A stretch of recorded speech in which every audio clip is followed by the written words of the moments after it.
आज जो कहानी हम आपको सुनाने जा रहे हैं, ये कहानी बच्चों के लिए एक अच्छा सबक है।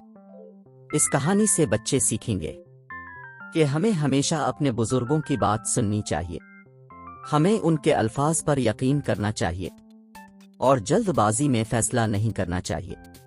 हमें हमेशा दूसरों की भलाई के बारे में सोचना चाहिए। तो आए कहानी शुरू करते हैं। एक नदी के किनारे दो दरख्त थे, एक बड़ा और मजबूत और दूसरा छोटा और कमजोर। एक दिन एक चिड़िया नदी के पास से गुजर रही थी। वो अपने और अपने बच्चों के लिए घोंसला बनाने के लिए एक महफूज जगह की तलाश में थी।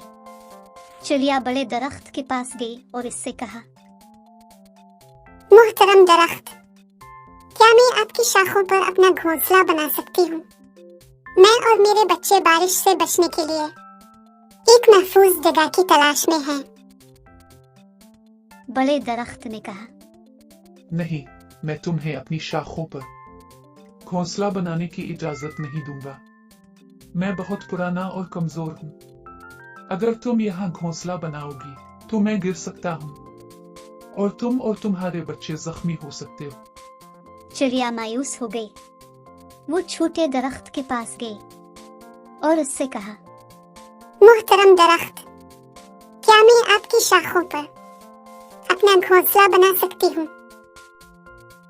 छोटे दरख्त ने कहा, हाँ, यकीनन तुम यहाँ अपना घोंसला बना सकती हो। मैं तुम्हें और तुम्हारे बच्चों को महफूज रखूंगा।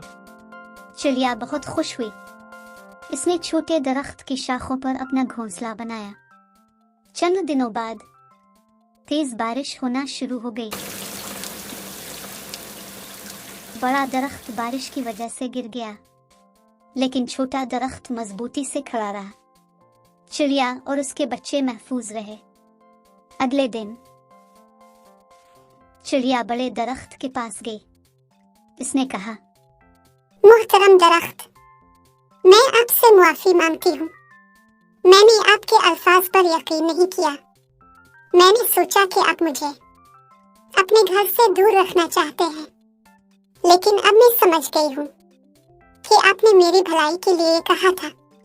बड़े दरख्त ने कहा, कोई बात नहीं प्यारी चिड़िया, मैं जानता था कि मैं कमजोर हूँ। मैं तुम्हें और तुम्हारे बच्चों को खतरे में नहीं डालना चाहता था। मुझे खुशी है कि तुम और तुम्हारे बच्चे महफूज रहे। चिड़िया और बड़ा दरख्त दोनों ने एक दूसरे से मुआफी मांगी। उन्होंने एक दूसरे से दोस्ती की और हमेशा के लिए खुशी खुशी रहने लगे। इस कहानी से हमें यह सबक मिलता है कि हमें हमेशा दूसरों के अल्फाज पर गौर करना चाहिए, हमें जल्दबाजी में फैसला नहीं करना चाहिए, हमें हमेशा दूसरों की भलाई के बारे में सोचना चाहिए।